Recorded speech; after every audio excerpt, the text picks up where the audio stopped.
que empezamos esta unidad para poder dividir el estudio de la célula, sobre todo la célula eucariota, que tiene como más componentes y un montón más de estructuras que la célula procariota. Si bien a ver lo que vieron a hacer de membrana, en realidad también forma parte de la membrana de un procariota, y de hecho, que esto es importante que se lo acuerden, generalmente cuando nosotros hablamos de procariota hablamos de una célula menos compleja, y cuando estoy yendo a una célula eucariota me estoy yendo a algo más complejo, ¿sí? Pero si yo veo cada estructura, no necesariamente en todo tiene que pasar esto, porque ¿qué es lo que sucede en una célula procariota? Que tiene una membrana celular que es la misma que la célula eucariota, tienen prácticamente la misma composición. Sin embargo, en la célula eucariota se han diferenciado un montón de otras estructuras celulares que cumplen una función específica. Por ejemplo, la mitocondria que lleva a cabo la respiración celular, o un cloroplasto que hace la fotosíntesis, como habíamos visto en la teoría endosimbiótica también. Pero cada una de las estructuras internas que vamos a analizar en esta unidad, como un lisosoma, como un retículo, cumple funciones específicas en la célula eucariota que en la célula procariota son estructuras que no están. Entonces su membrana termina siendo más compleja que la de la célula eucariota. Ojo con esto, ¿sí? Porque siempre cuando hablamos de complejidad es como que digo, bueno, procariota menos complejo, eucariota más complejo. La membrana plasmática, si bien tiene una composición muy similar, porque las estructuras y la distribución entre lípidos, proteínas y glúcidos en una célula eucariota y procariota es la misma, decimos que la membrana de una célula procariota suele ser más compleja. ¿Por qué? Porque hay funciones que la célula procariota lleva a cabo en la membrana y que la célula eucariota tiene una organela específica. Por ejemplo, ¿dónde respira una célula aeróbica pero procariota? Y en enzimas que están en la membrana. En cambio, ¿dónde lo hace una eucariota? En la mitocondria. ¿Dónde hace fotosíntesis una cianobacteria? ¿Sí? O sea, una célula procariota, y bueno, tiene una estructura específica que es un tilacoide, que es una invaginación de la membrana. Y las otras bacterias que no son cianobacterias tienen la clorofila o las enzimas que necesitan para la fotosíntesis en la membrana, y algunas otras en el citoplasma, ¿sí? Entonces, si bien es como similar, la pared ya vieron que existen distintos tipos de paredes y no son iguales. Nosotros vimos como ejemplo la de la célula vegetal porque es lo que les muestra el libro de Curtis como ejemplo, pero vamos a ver también la composición de la pared de procariotas cuando veamos reino monera, que es en donde están las bacterias. Entonces esos límites celulares sí son comunes. Ahora, más allá de los límites, en este esquemita general que yo les decía de la célula, dijimos, bueno, vamos a ver los límites, vamos a ver el núcleo, que es el tema de hoy, y todo lo que flota entre el núcleo y la membrana, que sería el citosol o citoplasma, en donde hay un montón de organelas. Entonces, la membrana y la pared son características que no es solo de una célula eucariota. Por algunas particularidades, como las que estábamos nombrando y las que vieron ayer, hay diferencias entre una célula eucariota y una procariota. Pero esto que vamos a ver hoy, que es el tema de hoy, núcleo, solo es propio, obviamente, de una célula eucariota. ¿Por qué? Y porque dijimos que la palabra eucariota significa núcleo verdadero. Procariota es antes del núcleo, entonces justamente no existe núcleo directamente en la célula procariota.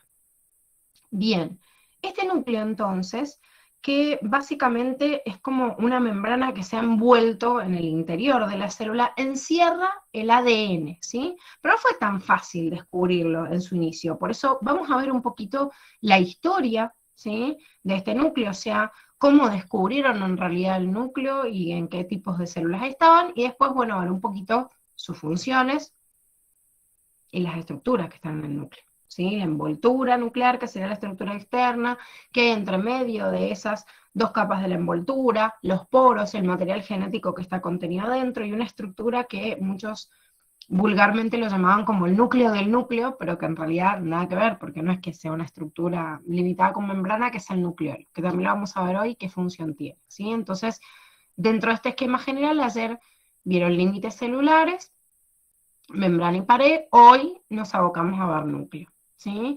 Y mañana vamos a empezar a ver todas estas estructuras del citosol y las organelas, porque no solo mañana, sino que vamos a finalizarlo también hacia el final de la semana para terminar de ver todo el contenido de célula. Esa es la estructura que podríamos como simbolizar de un núcleo dentro de una célula. O sea, si acá estoy en un citoplasma, si haría un corte por dentro, vería el núcleo como una estructura así. Fíjense que se ve como doble la estructura, y ahora vamos a entender por qué. O sea, porque se ve como una membrana doble y tiene agujeritos en el medio. Esos son poros nucleares. Poros por los cuales no se permite, obviamente, el pasaje de lo más importante que yo almaceno dentro de ese núcleo, que es el material genético. Entonces, como descripción general, ¿qué puedo decir yo del núcleo? Y que el núcleo sería como la estructura más grande que se visualiza dentro de la célula eucariota.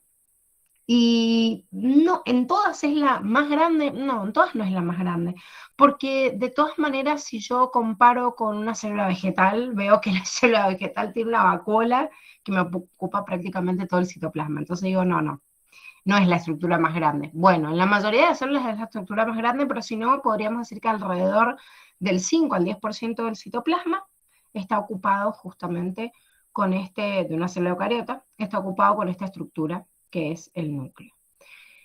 Se calcula que debería haber surgido a través de una invaginación de la membrana celular. Quiere decir que la misma membrana celular es como que se engulló, de la misma manera que yo puedo hacer un proceso de fagocitosis, o sea, para comer otra estructura, como sucede, por ejemplo, con la teoría endosimbiótica, que explica cómo una bacteria por ahí se come a otra, nada más que por esta imaginación hubiese quedado hacia adentro una red de membrana, que es la que formaría lo que nosotros conocemos hoy como núcleo. Y una imaginación que se adentró y después se replegó, porque en realidad esta membrana, como vamos a ver ahora, es una membrana doble, o sea, una doble bicapa. Vieron que la membrana plasmática era una bicapa de fosfolípidos, esto es una doble bicapa, o lo que se llama también bibicapa, ¿sí? Entonces, es distinto porque son como 4 capitas de fosfolípidos, al ser 2 bicapas.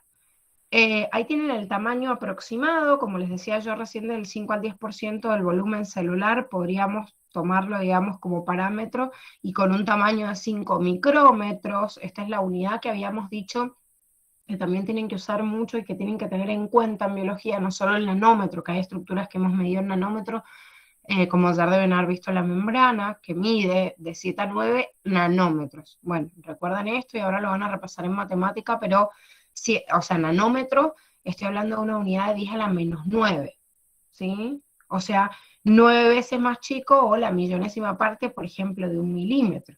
Distinto pasa con el micrómetro, que es 10 a la menos 6. Entonces, la milésima parte de 1 milímetro. ¿Sí? Es una unidad más grande, obviamente, que el nanómetro. Y en la mayoría de las células vamos a decir que hay uno. ¿Y por qué les digo en la mayoría? Porque hay células que no tienen núcleo, hay células que tienen más de un núcleo, que pueden tener 2, 10 o múltiples núcleos, y la mayoría de ellas tiene uno solo, ¿sí? Esto también nos vamos a abocar en esta unidad a poder visualizar y poder diferenciarlo. Bien, si bien pueden haber un montón de datos históricos que nosotros podemos o sea, digamos, reconocer en la historia de la evolución de la célula y de esto también, de esta particularidad que es el núcleo, lo más importante de esto es el avance que se fue presentando en paralelo en la microscopía, porque si yo no tengo un microscopio cada vez más grande y que puede visualizar estructuras internas, no nos hubiéramos dado cuenta de ninguna particularidad interna de la célula. Y esto sucede con Herting, que en realidad es un embriólogo, pero es el primero que a través de el proceso de fusión nuclear digo, cuando se unen dos gametas para poder producir un nuevo individuo, porque eso es lo que estudian los embriólogos, la formación de un embrión, es el primero en observar el proceso en realidad de reproducción sexual al microscopio, ¿sí? Y que en realidad observa esta fecundación en erizos de mar, porque los erizos de mar tienen espermatozoides y ovocitos muy grandes, entonces en realidad sus gametas sexuales permiten ser observadas de una forma mucho más fácil que otras. Entonces fue el primero en ver esto, en cómo se fusionaban el material genético, porque estos cromosomas son muy particulares cuando están en el microscopio, digo en el microscopio óptico, en el que sus lentes aumentan al 10 por o al 40 por, o sea, no aumento tanto del ojo humano. Una célula normal, o sea, cuando yo la estoy viendo al microscopio, ni en pedo se ve el material genético. El núcleo por ahí se puede diferenciar, pero a veces ni siquiera puedo ver eso. Pero menos voy a ver el ADN, porque el ADN son hebras de ese material genético que mide 2 nanómetros de ancho y forma toda una maraña dentro del núcleo que es imposible de visualizar en un microscopio común. ¿Qué es lo que pasa cuando la célula entra en el proceso de división? Que este material genético se compacta, se forman cromosomas condensados y son visibles al microscopio. Si alguno tuvo laboratorio en la escuela, probablemente los hayan llevado alguna vez. Si vieron microscopio, una de las cosas más atractivas para el microscopio es el proceso de mitosis, ¿sí? O sea, división celular. Entonces les hacen llevar ápice de cebolla, que generalmente es el vegetal en el cual yo puedo ver o visualizar, más fácil y también de conseguirlo, una tasa de reproducción alta. Entonces hay varias células que están en mitosis en simultáneo. ¿Alguno tuvo esta experiencia en la escuela o no? Pues depende, por ahí si tienen laboratorio en la escuela, si no. ¿Vieron alguna vez al microscopio? Yo sí. Bien, genial. Bueno, bien. Bueno, los que no lo han visto, creo que claro. Sí, los que no lo han visto por ahí si no tienen laboratorio en la escuela es difícil. La verdad que es una práctica bastante común porque si yo tengo un microscopio, digo, una de las cosas más atractivas para ver en biología, en secundaria, digo, porque no es lo más atractivo para nada, y van a ver un montón de cosas más lindas en la facu, en el microscopio. Pero en la secundaria generalmente les muestran esto. Entonces esos bastoncitos que ven, los que ya han visto y los que no, después googleen, pongan célula en mitosis al microscopio, así ustedes pueden visualizar cómo se ven, ocupan una gran cantidad del citoplasma. O sea, es como un volumen importante que nos parece raro que aparezca de repente en la célula. Bueno, Herting fue el primero en descubrir esto, ¿sí? El primero en visualizarlo. Fleming, contemporáneo, ¿sí?, de él, es el primero en describir, quizás estudiando desde otro lado, pero particularmente más de la célula, porque Fleming era citólogo, visualiza estos cromosomas cómo se enganchan, ¿sí?, y se unen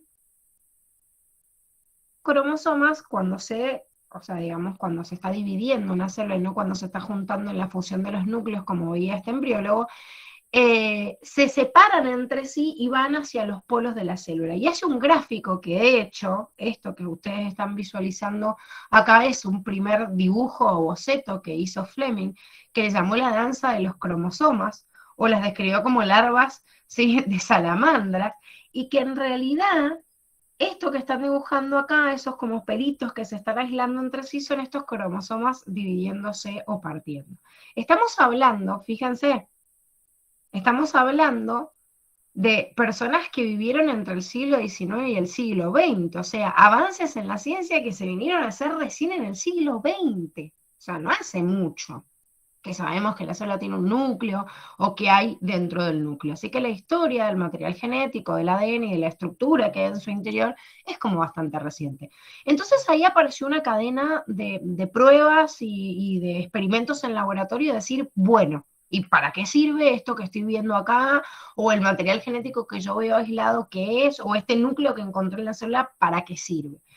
Uno de los experimentos más importantes que se hicieron en esta historia de descubrir para qué sirve el núcleo es la extracción del núcleo a través de una microcirugía con una microaguja, que es un aparato que se mete hacia adentro de la célula, y esa microaguja extirpa, o sea, saca ese núcleo del interior de esta célula. O sea, me dejo una ameba sin núcleo en su interior. ¿Y qué le pasa? Y la observo, digo, bueno, si yo veo qué es lo que pasa con esa ameba cuando yo le saco el núcleo, para los que no saben lo que es una ameba es un tipo de protista, ¿sí?, unicelular, que también lo vamos a ver más adelante, pero es una forma de vida microscópica, acuática. Entonces le saco ese núcleo y digo, bueno, ¿y qué le pasa? Y resulta que esta ameba sigue viviendo un par de días más, pero deja de dividirse, o sea, no puede hacer mitosis, y finalmente a los pocos días se muere. Entonces volvemos a probar con otra ameba y decimos, bueno, ¿qué pasa si le saco el núcleo? Siempre cuando se muestra un caminito acá en ciencia, no se piense que con un experimento listo ya llegamos a la conclusión, porque no, definitivamente esa no es la forma de hacer ciencia, tenemos que experimentar con lo mismo 1000 veces. Bueno, se probó con un montón de amebas y pasa lo mismo, le saco el núcleo, viven un par de días, no se reproducen, luego se mueren. Entonces, lo que intentaron en una segunda fase de investigación es decir, bueno, ¿qué pasa si yo le reimplanto un núcleo a esta ameba? Entonces, esta que se había dejado dividir, antes de que se muriera y cuando estaba viviendo, digamos, de reservas, al parecer, por lo que yo estaba visualizando, porque vivía un par de días más, no se moría instantáneamente. ¿Qué pasa si yo le reimplantaba, ¿sí?, el núcleo en menos de 24 horas? Esa ameba se reincorporaba, sobrevive y vuelve a dividirse normalmente. O sea que después de este experimento y de muchos más, este fue como el más significativo, pudieron comprobar que el núcleo estaba involucrado con la división de la célula, o sea, compartir con que una célula se divida normalmente, y además de eso con comandar algunos tipos de funciones celulares, porque la célula no solo dejaba de dividirse, sino que a los pocos días de haberlo perdido se moría. Entonces, si pasa eso, quiere decir que también estaba involucrado con funciones vitales. Hay diversas funciones para descubrir y vamos a meternos en profundidad dentro justamente de esta definición de las funciones principales, digamos, dentro del núcleo. Otro citólogo, más o menos también en el siglo XX, pero un poco más a mediados del siglo XX, que fue Hamelin, en realidad definió o trató de dar explicaciones de cuáles eran las funciones específicas de ese núcleo en base a todos estos experimentos que se habían hecho. ¿Y qué dijo? ¿Sí? De la función en realidad de este núcleo del citoplasma, y en realidad las conclusiones que él sacó lo hizo basado también en otro tipo de experimento que vamos a ver ahora, con un tipo de protista también, pero en este caso una alga marina, que se llama acetabularia, y que a través de esta experimentación pudo terminar de concretar esto que se había experimentado también en amebas o en otros grupos de seres vivos, y decir, bueno, en donde radica la función de la célula, o sea, la vitalidad, la capacidad de dividirse o manifestar algunas características esenciales. Yendo un poco más lejos para definir las funciones del núcleo, ¿qué es lo que hizo en realidad este otro citólogo? Si ustedes visualizan acá que esta imagen es una imagen de Curtis de esta alga marina, como les decía recién, de un grupo de acetabularia mediterránea, acetabularia crenulata, son dos tipos de especies distintos. El núcleo de esta acetabularia, de esta alga marina, está ubicado en el pie de esta alga marina, ¿sí? O sea, estudiando citológicamente esta célula, tiene como toda una estructura, todo esto es el citoplasma celular, o sea, tiene extensión en realidad de alguna característica que sale como una copa, como si fuera como el extremo de una flor, y el núcleo de esta acetabularia está en el extremo, que se llama pie, ¿sí? Entonces, ¿qué es lo que se trató de intentar?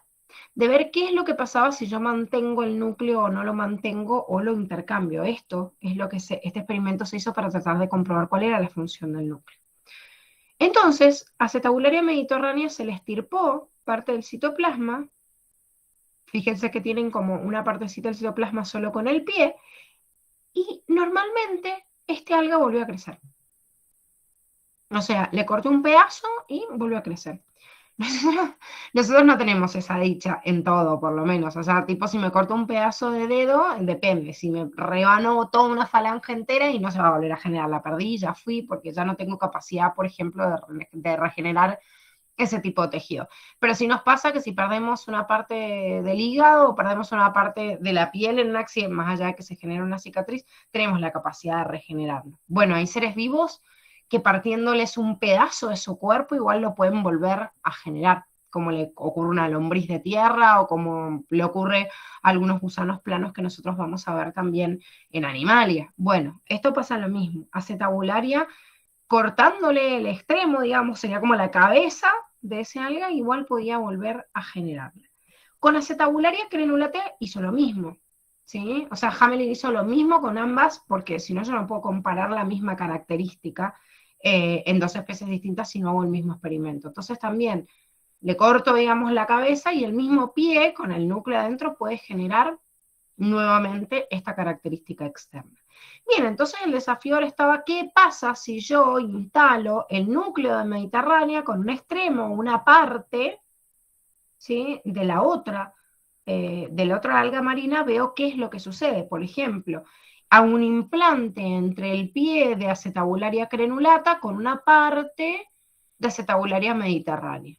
Y en realidad visualizo que cuando va creciendo, o sea, va haciendo mitosis y va haciendo divisiones celulares, puede reemplazar parte de las características que tenía como medio acumuladas, digamos, ¿sí? De acetabularia mediterránea, pero la mayor parte es de acetabularia crenulata. De hecho, detiene un poco el crecimiento y termina formando completamente la base, sería como la cabeza, acetabularia crenulata. Esto se probó de una forma, de otra. A ver, les estoy detallando este experimento porque Curtis lo detalla. Entonces, si me preguntan algo de acetabularia, lo tengo que conocer. Pero a ver, chicos, hay miles de experimentos que se han hecho para comprobar funciones celulares. Existen muchos experimentos y estamos deteniéndonos nada más en los ejemplos de Curtis por las dudas que les preguntan estos puntualmente.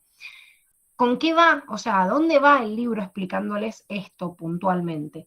Va en realidad a describirles la importancia, después de todos estos experimentos que se hicieron, de este núcleo que no solo comanda la división celular, sino además se acumulan algunas cuestiones dentro de la célula, que pueden ser proteínas o que pueden ser lípidos o que pueden ser glúcidos, sintetizados a partir de esta misma información que está en el núcleo y que después comanda las características de esa célula. Porque fíjense que si yo hice un implante entre acetabularia mediterránea y crenulata y a la larga el crecimiento, digamos, nuevo, como la cabeza de esta nueva alga, sale a partir de este núcleo que está en el pie de acetabularia crenulata, fíjense que incluso estaba más cerca del extremo la parte de acetabularia mediterránea, pero se desarrolla como acetabularia crenulata. ¿Por qué? Y porque la información de esto y de la expresión está en el núcleo. O sea que tengo que imaginar el núcleo como ese libro de recetas que guarda todas las recetas mágicas, ¿sí?, de la célula, y que en realidad por eso evolutivamente se encerró para ser cuidado en esa casita que es la envoltura nuclear. ¿Por qué? Porque tiene información tan importante que yo la tengo resguardada justamente para no perderla. Es como decirles, vamos a visualizar ahora en la célula eucariota otras estructuras muy importantes, como por ejemplo son los ribosomas, que son las estructuras que vamos a ver a continuación y que tienen otro ácido nucleico que es el ARN. Si ustedes se acuerdan, en la unidad 1 vieron ADN y ARN, que son dos ácidos nucleicos y participan en transportar la información. Pero el ARN es como que agarra información de ese ADN y lo lleva para cumplir con la función de expresión de las características celulares. Claro, en la célula procariota no me queda otra que tenerlo todo junto. Está el ADN y el ARN todo en el mismo citoplasma.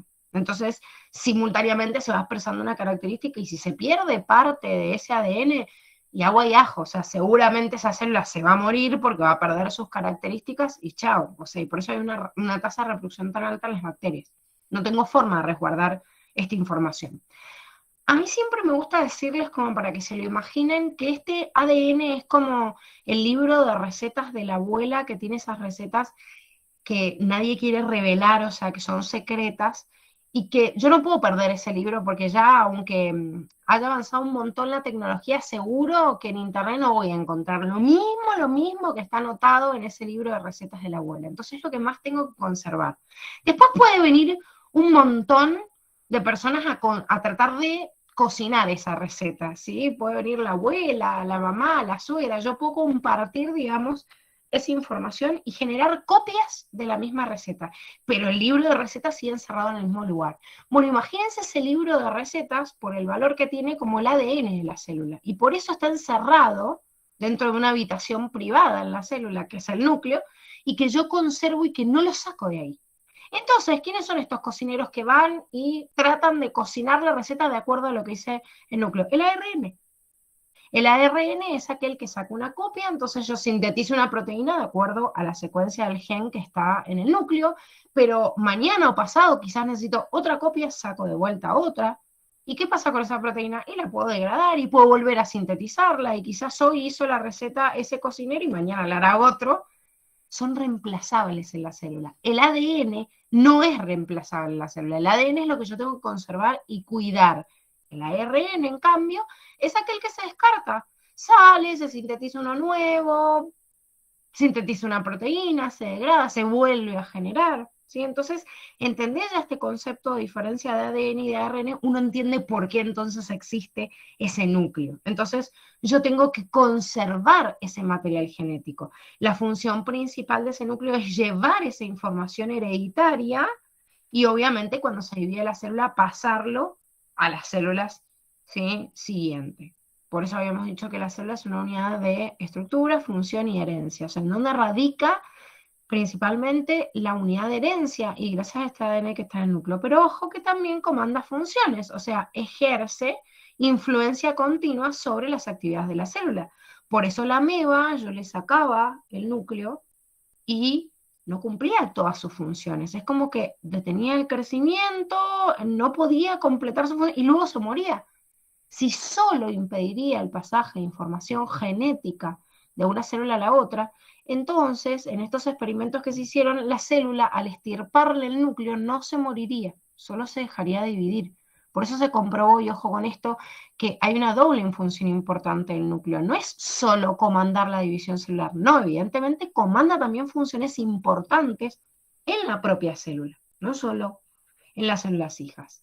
Este libro de recetas maestro, que es el ADN que está dentro, es el que se encarga también de sintetizar el ARN, o sea, el de educarlo. Es como decir, en base a esto y a lo sofisticado de mi cocina tengo que sacar cocineros exclusivos. Entonces se preparan también ahí en el núcleo. Y ese ARN sale después al citoplasma a llevar a cabo su función y puede degradarse, después sintetizarse otro, como les dije recién, pero sale también del núcleo, porque en realidad este ARN se copia a partir de este ADN. Si yo no tengo este ADN, no puedo sintetizar un ARN que esté acorde a lo que yo quiero producir, a la proteína que yo quiero producir a partir de esa información de los genes. Y dentro de estas influencias y actividades en realidad que cumple dentro de la célula o ejercer influencia sobre la célula, también decimos que dentro de las características de este ADN está llevar a cabo la regulación o el control de la expresión génica. Esto está como muy relacionado a estas dos funciones, porque cuando yo ejerzo o comando distintas actividades en la célula, dentro de eso también está la regulación de la expresión génica. ¿Qué significa regular la expresión génica? Y bueno, chicos, fíjense, si yo tengo, por ejemplo, los ojos marrones, es porque mis ojos están expresando una cantidad específica de una proteína que se llama melanina, pero eso está escrito en mis genes. Entonces, el núcleo de mis células en los ojos se encargan de leer lo que dice el gen del color de ojos y expresar a través de la síntesis de melanina más cantidad de melanina hasta llegar al tono de color que en realidad está codificado en los genes. Entonces, por eso garantizo la expresión génica. O sea, mis genes pueden decir que yo tengo una determinada tasa metabólica. Y bueno, esa tasa metabólica es porque voy a producir una cierta cantidad de hormonas tiroideas. Entonces, en mis células de la tiroide, leo la parte de los genes en donde dice cuánta cantidad de hormonas tiroideas tiene que haber y el núcleo se encarga de comandar la cantidad de hormona tiroidea que se va a producir. A ver, todo el ADN de todas las células de nuestro cuerpo tienen la misma información, lo que pasa es que hay lugares en donde se expresa y otros no. O sea, las células de mi hígado, las células de mi mano, las células del estómago, las células de donde sea, también tienen la información de mi color de ojos, porque mi color de ojos es un gen y está en el ADN de absolutamente todo mi cuerpo. Lo que pasa es que no le sirve de nada expresarse en el estómago o en la mano o en el hígado. O sea, ¿qué le calienta al hígado? ¿Qué color son los ojos? Si no tiene las células para expresar los genes. Entonces esos genes aparecen bloqueados en células a las cuales no le importa. En cambio, las células de mis ojos sí le importa el gen que dice de qué color tienen que ser, entonces ahí no está bloqueado y se expresa. ¿Sí? ¿Está claro este concepto? ¿Vamos bien hasta acá?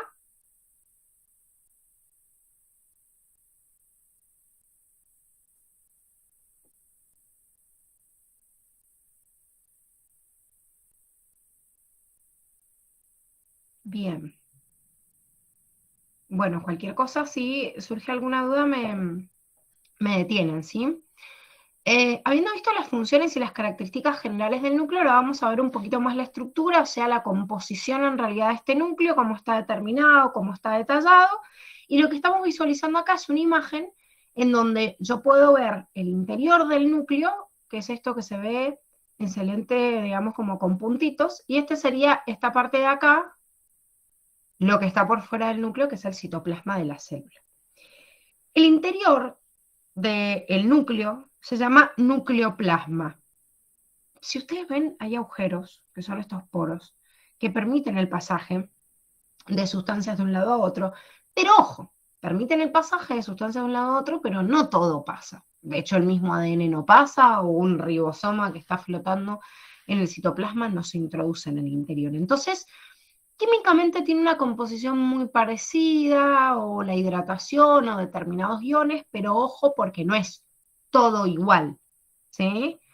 Este nucleoplasma, o que se lo llama también jugo nuclear, tiene una composición similar al citoplasma. Similar, pero no igual. ¿Por qué no igual? Y porque existen organelas en el citoplasma que en el nucleoplasma no están, hay ADN en el interior del nucleoplasma que no hay en el citoplasma, ¿sí? Pero están en permanente comunicación a través de estos orificios que vemos acá que están interrumpiendo la envoltura, ¿sí?, del núcleo.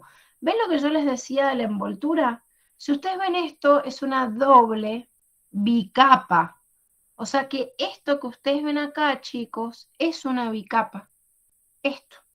O sea, tengo una capa, otra capa, y después un espacio y otra capa más. A ver. Yo voy a hacer así como algo más brusco, pero para que se pueda entender, es como si yo tuviera una capita acá de una bicapa de fosfolípidos, otra capa debajo, un espacio más grande, otra capa de fosfolípidos y otra capita más. O sea, cada una de estas capas dobles que ustedes están visualizando acá, que son como las mismas que vemos en una membrana, es una bicapa de fosfolípidos. O sea, las cabecitas de fosfato con las colitas de lípidos hacia adentro, bueno, esta estructura. Pero es como si estuviera replegada en sí. Por eso decimos que el núcleo, de acuerdo a la teoría endosimbiótica, también se hubiese generado por invaginación de la membrana, pero yo invagino una parte y otra, y por eso se hubiese quedado como envuelto con una envoltura, digamos, doble. Entonces, tengo dos bicapas, o lo que se llama una bibicapa, y acá un espacio, que se llama espacio perinuclear. Interrumpiendo esta doble bicapa, tenemos esto que estamos visualizando acá, que son los poros nucleares, que son como orificios que atraviesan de un lado a otro. Ah, no me acordaba que había puesto esta lámina y yo tratando de dibujar con el lapicito de mierda. Bueno, para hacerlo más sencillo, representando entonces las dos bicapas, agrandando este que teníamos en la lámina anterior, vemos que cada una de estas membranas miden de 7 a 9 nanómetros. ¿Por qué? Y porque en realidad es el mismo tamaño que nosotros hemos visto de la membrana plasmática, o sea, que vieron ayer con la Dani. ¿Por qué es el mismo? Y es el mismo porque es una membrana, y las membranas biológicas tienen todas la misma dimensión. Una membrana plasmática, una membrana que envuelve un lisosoma, que envuelve una mitocondria, que envuelve el núcleo o lo que sea, porque eso le llamo membrana celular, membrana biológica. Entonces, una capa, que es esta que ven acá, externa. Externa, ¿por qué? Porque doy hacia el lado del citoplasma. Una interna, ¿por qué? Porque doy hacia el interior del nucleoplasma. ¿Y qué tengo en el medio? Ese espacio entre medio de las dos capas que dijimos que se llamaba espacio perinuclear. Dentro de acá existe un tamaño en realidad de este espacio perinuclear que es mucho más grande que la membrana, cada una de las membranas a cada uno de sus lados, mide entre 2 a 4 veces más, aproximadamente con una medida de 20 a 40 nanómetros, y es el espacio que permite la inserción justamente de este poro nuclear, que sería el que atraviesa una cara y la otra de la membrana. Ojo con este poro nuclear, porque cuando ustedes lo estudian y cuando leen en realidad en la estructura de la membrana, bueno, acá no se ve completo porque les han seccionado un pedacito en esta imagen de las proteínas, porque si lo ven completamente, van a ver una estructura y un anillo que va a atravesar la membrana de un lado a otro, formando una estructura o un polo octogonal. O sea que si ustedes cuentan cada una de estas estructuras que están viendo acá, son 8, y tienen como esta distribución octogonal en la membrana. No quiero que se confundan esta estructura octogonal a que el polo nuclear está formado por 8 proteínas, porque esto no es lo mismo. Y después con el correr del tiempo se les va olvidando y se olvidan y dicen, tiene disposición octogonal, entonces está formado por 8 proteínas, por eso octogonal. No, de una disposición octogonal, porque cada una de esas estructuras que yo veo ahí, parte de la estructura octogonal, está formada por varios grupos de proteínas, formando estructuras de proteínas cuaternarias que van a rodear, digamos, la separación entre el núcleo y entre el interior del núcleo y el interior de la célula, que sería el citoplasma. Pero si yo cuento, voy a tener más de 100 proteínas formando esta estructura octogonal que forma el poro nuclear, que se penetra entre las dos membranas de la envoltura nuclear y que me comunica un espacio con el otro de la célula. Entonces, ¿para qué sirve un poro nuclear? Y bueno, lógicamente, para dejar pasar, ingresar o no cosas al núcleo de acuerdo a lo que necesite. Sin embargo, no siempre tiene el mismo diámetro. El mismo diámetro sería el mismo agujerito acá abierto, porque hay veces que va a estar como semicerrado, nunca está cerrado así como del todo, pero semicerrado, permitiendo una cantidad, o sea, un diámetro mínimo de menos de 10 nanómetros, permitiendo prácticamente el pasaje por ahí de agua o de algunas sustancias que sean solubles en ella y que van a permitir en realidad que las sustancias pasen generalmente por difusión pasiva, ¿sí? Sin gasto de energía, y que en realidad las moléculas que estén pasando sean solubles en plasma o sean solubles en el citoplasma, pero va a pasar que haya sustancias que necesiten un transporte de tipo activo, en donde alguna fuente de energía, como puede ser el ATP, va a mediar el pasaje de sustancias de un lado hacia otro, aunque sea en contra de su gradiente. Por ejemplo, cuando el núcleo sintetiza ARN a partir de su ADN, el ARN yo lo voy a usar en el citosol de la célula. Entonces, todo el ARN que yo sintetice lo voy a necesitar del otro lado. O sea, lo voy a sintetizar en el núcleo y lo voy a mandar al citoplasma. Entonces, siempre el ARN va a pasar en contra de su gradiente de concentración. Significa en contra de donde hay más cantidad. No es que pasa ARN porque hay mucho en el núcleo y paso por eso hacia el otro lado. Pasa porque en realidad lo necesito del otro lado. Entonces, está mediado y es un transporte que gasta energía y que a veces requiere no solo de señales específicas, sino de cambios conformacionales en este núcleo, aumentando el diámetro. En vez de medir 10 nanómetros, quizás tiene que medir 25 nanómetros para dejar pasar sustancias de un lado a otro, ¿sí? Entonces, es importante entender que este poro nuclear es una estructura también activa, que puede abrirse y cerrarse y permitir a través del pasaje activo y no solo del pasivo, sustancias que yo necesito en el citoplasma y que las puede fabricar el núcleo, o al revés, sustancias que se producen dentro del citoplasma y que yo necesito en el núcleo. Por ejemplo, para darles un ejemplo de un lado y del otro, el ADN, cuando yo necesito sacar una copia de ADN, se produce un proceso que se llama replicación del ADN, previo a dividirse y hacer mitosis. Bueno, en esa replicación del ADN yo necesito enzimas que actúen sobre ese proceso, que vamos a ver profundamente en la unidad 5. Todas esas enzimas son proteínas. Y las proteínas se sintetizan todas en el citoplasma. Entonces, sintetizo en el citoplasma y desde el citoplasma tienen que ingresar al núcleo para ser usadas. Dentro de estos poros nucleares existen tipos de proteínas que se llaman importinas y exportinas. Las importinas son las que importan cosas desde el citoplasma hacia el núcleo, y las exportinas son las que van a exportar desde el interior de la célula hacia el citoplasma, ¿sí? Las liberan para que sean usadas en el citoplasma celular. Bien, dentro de este núcleo dijimos que lo más importante, el libro de la abuela, que teníamos que conservar sí o sí, era este material genético o ADN. El ADN es la estrella de la célula, porque es en donde está toda la codificación de la información que yo necesito para comandar la vida de la célula, y no solo la vida, sino la supervivencia de la misma. Entonces, este ADN tiene que ser conservado y protegido en la estructura lo que más pueda, que sería dentro de ese núcleo, y en la célula eucariota hemos logrado que permanezca ahí en su interior. Esto que estamos viendo acá es una molécula de estructura lineal que tiene esta cadena doble, que es característico de la célula eucariota. No que sea así doble, porque esta estructura doble, si bien siempre decimos en las células procariotas hay un ADN más simple significa que es menos rebuscado, pero no que sea simple por una cadena, siempre tiene dos el ADN. esta cadena que veo acá, y la otra enfrentada que ya vamos a ver cómo se ensamblan. Pero esta torsión y permitir que la cadena y la molécula sea lineal existe únicamente en la célula eucariota, porque como habíamos visto en las procariotas existe un ADN circular. O sea que no existen extremos, sino que es toda como una ruedita. Ya habíamos dicho también que este ADN necesita en realidad para compactarse, en el caso de las células eucariotas, proteínas como son las histonas y proteínas no histónicas que me van a servir para ensamblarse y para formar las estructuras que después van a permitir que ese material genético se pueda condensar y se pueda dividir.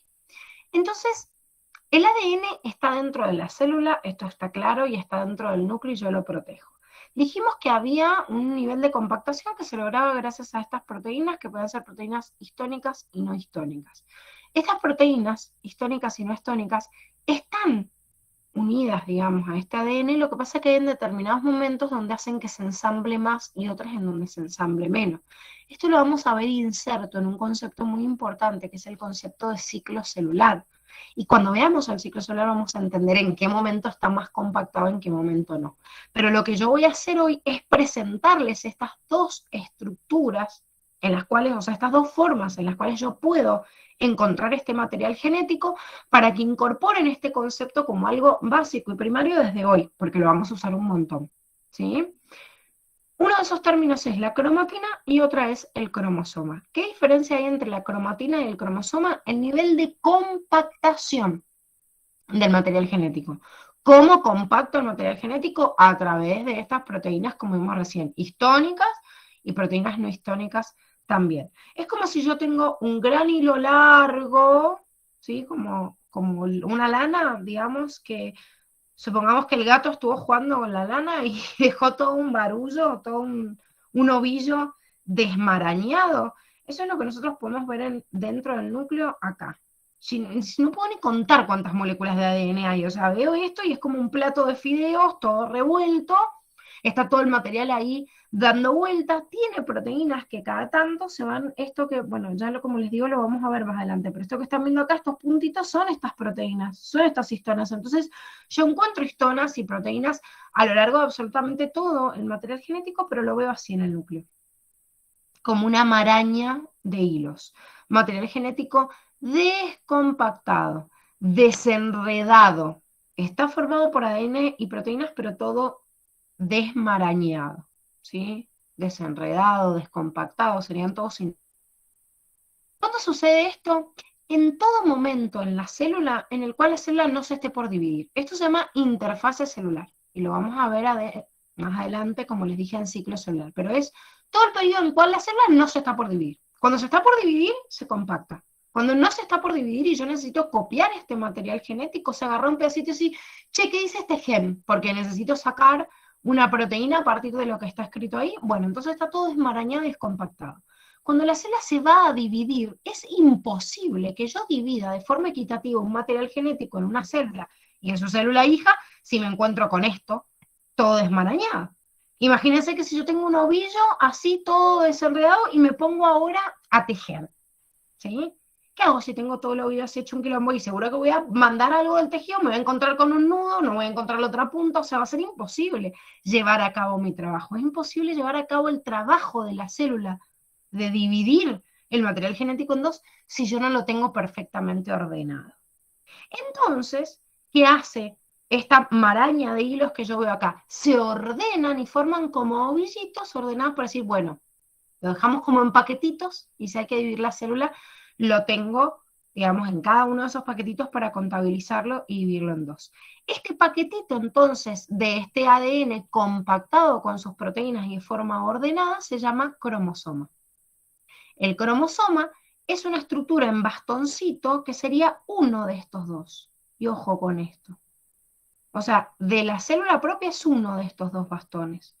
Lo que pasa que como la célula compacta su material genético cuando va a llevar a cabo el proceso de división celular, en simultáneo a compactar este material genético, lo replica, genera una copia de sí mismo.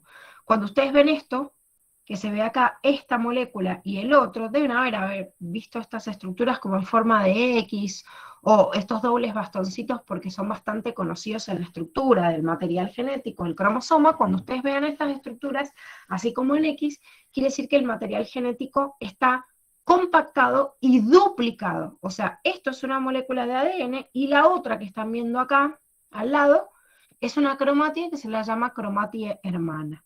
Sería la misma molécula de ADN original de la célula con su copia.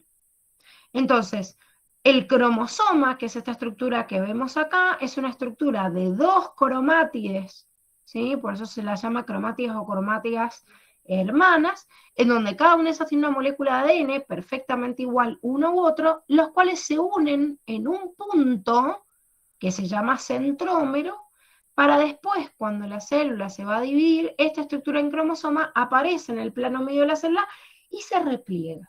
Todos los cromosomas a la vez se repliegan y hacen esta danza de los cromosomas que veía Fleming al microscopio, ¿sí? Pero es la división de esta molécula o de este material genético. ¿Vamos bien hasta acá?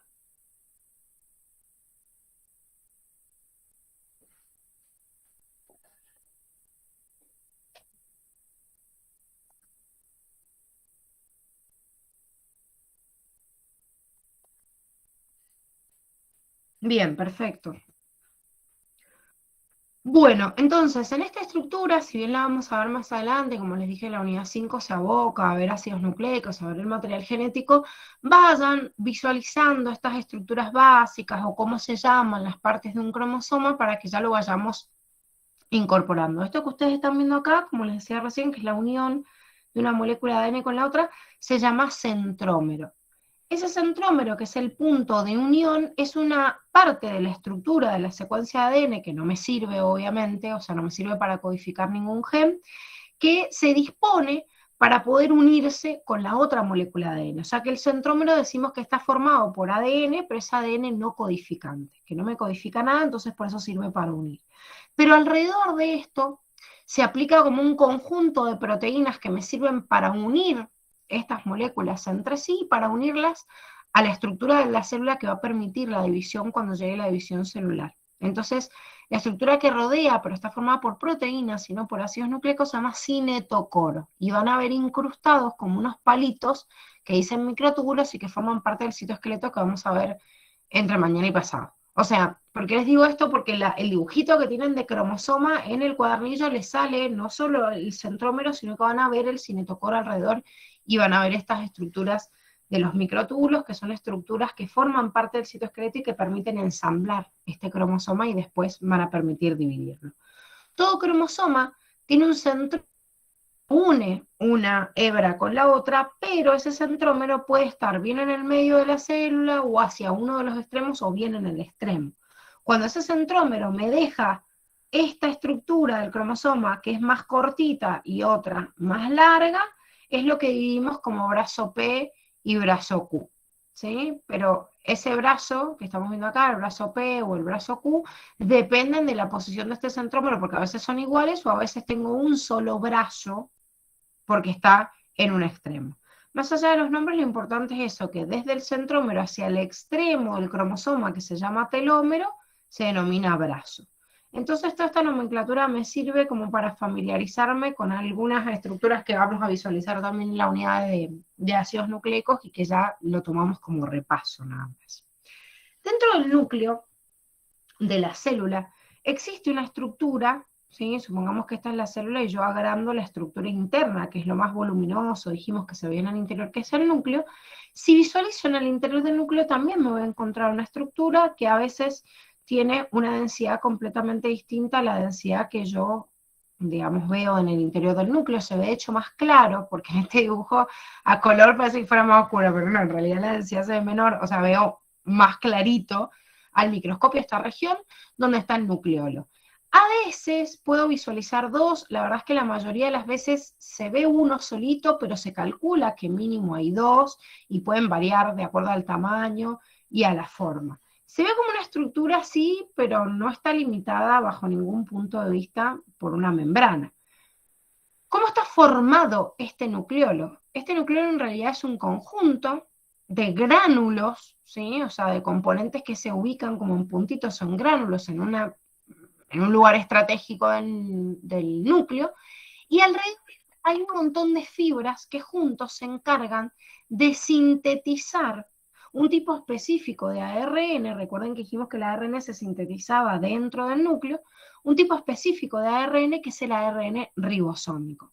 Pero además de encontrarme estos gránulos y fibras que se encargan de la síntesis de este ARN ribosómico, que obviamente parten a través de ADN, porque el ARN se sintetiza a partir del ADN, como todo en la célula, se sintetiza a partir de este libro de recetas maestro que dijimos que estaba dentro del núcleo, se asocia con proteínas a ese ARN ribosómico, que son determinados tipos de proteínas que se denominan ribonucleoproteínas, porque son proteínas que están dentro del núcleo y precisamente dentro del núcleo y que van a formar los ribosomas, por eso se llaman ribonucleoproteínas, y el ensamblado de estas ribonucleoproteínas con el ARN específico que se llama ARN ribosómico, el ensamblado de estos, es lo que permite la formación de una estructura básica en cualquier tipo celular. Incluso, ojo con esto, si bien esto está en el nucleolo, está obviamente en las células eucariotas, las células procariotas, aunque no tengan un nucleolo, dentro de donde está la información genética, también hacen esto,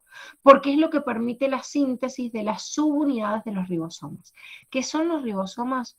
Unas organelas no membranosas que están presentes en todas las células, incluso en las células procariotas, y que vamos a ver ya desde mañana, ¿sí? O sea, un tipo de organela específica. Entonces, ¿qué hace el nucleolo dentro del núcleo de la célula? Es un conjunto de enzimas formadas a través de gránulos y fibras que sintetizan el ARN de tipo ribosomal, pero además de eso tienen recién sintetizados grupos de proteínas, recién sintetizados no por él, porque acuérdense que dijimos que las proteínas se sintetizaban en el citoplasma, pero tienen hacia ese lugar recién sintetizadas la importación de estas ribonucleoproteínas. ¿Para qué? Para que ensamblen a las subunidades que van a formar a los ribosomas. ¿Sí? Entonces, el nucleolo no tiene la misma forma, o sea, la misma función, digamos, que el núcleo. O sea, el núcleo tiene la función de comandar la estructura y el funcionamiento de una célula, ¿sí? Y comandar la división celular, pero dentro del núcleo hay una estructura más voluminosa llamada nucleolo, y dentro de ese nucleolo tengo estructuras que se encargan de la síntesis de las subunidades ribosómicas. ¿Dudas hasta acá?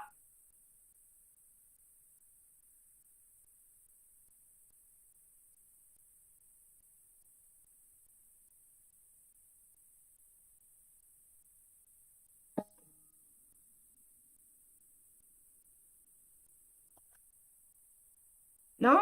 Bueno.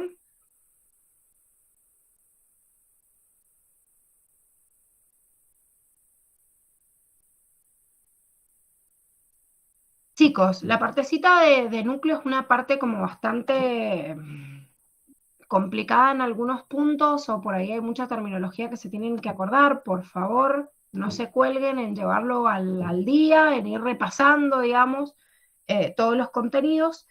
Antes de que se me vayan en estos minutitos, tengo miedo que mañana no lleguen a ver completamente todo, por eso vamos a hacer una introducción a estos ribosomas. Yo sé que ya se quieren ir y descansar, pero bueno, tampoco se quejen tanto que tienen una, una mañana cortita hoy. Les voy a compartir un segundito para introducir esto de ribosomas y que mañana alcancen a ver todo el contenido con la Dani. Esta primer parte de esta definición, digamos, del citoplasma y de las primeras organelas que van a ver. Ya están viendo el otro power, ¿verdad?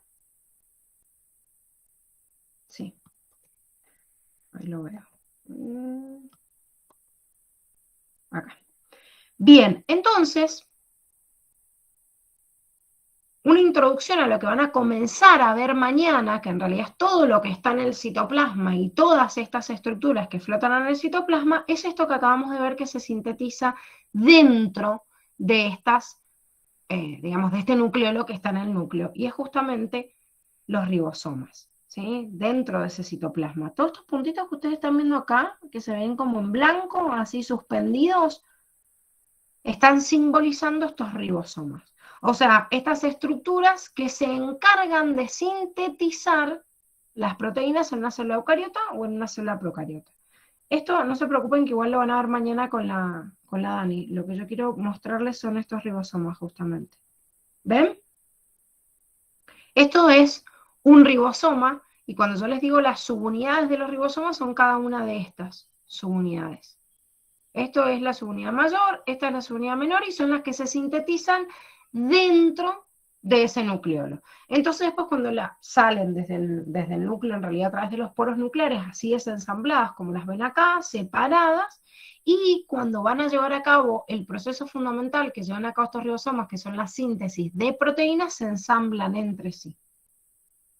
¿Sí? Se ensamblan y al ensamblarse se puede llevar a cabo el proceso de síntesis. Estos ribosomas, ahí les está mostrando, ven cómo se va sintetizando la cadena. Estos ribosomas son propios de absolutamente cualquier tipo de célula, porque incluso una bacteria, por más sencillita que sea, necesita tener estas estructuras básicas para poder llevar a cabo la síntesis proteica. ¿Por qué? Porque las proteínas forman parte fundamental de cualquier célula. Ya vimos que forman un porcentaje altísimo en la estructura de la membrana, pero también pasa en el interior o en el citoplasma celular. O sea, las proteínas son componentes, o sea, básicos, orgánicos, básicos de cualquier tipo de ser vivo. Entonces siempre lo voy a tener que sintetizar y siempre a partir de su información genética y lo voy a hacer a través de estos ribosomas. De hecho, no tengo exactamente la misma forma en ribosomas que son de células procariotas que eucariotas. Los procariotas tienen ribosomas mucho más chiquititos, por lo menos en la subunidad, y los eucariotas son un poco más grandes, que es esta unidad que ustedes están viendo acá, que dice S, que es una unidad, digamos, un valor de una unidad de medida, digamos, de la centrífuga, de la velocidad a la cual centrifuga una máquina específica de laboratorio, que se llama centrífuga. Porque es una unidad de precipitación en la centrífuga, porque son tan chiquititos que si le tuviera que poner un tamaño y digo, no, mide tanto, no sé, micrómetros, nanómetros, no me alcanza, bueno, tendría que usar picómetros, va. O sea, no existen instrumentos que sean tan chiquititos para medirlo, entonces se les ocurrió usar directamente el nivel de precipitación en la centrífuga, en el cual yo pueda poner un valor de referencia y no tenga que usar unidades de medida o de capacidad tan pequeñitos. ¿Sí?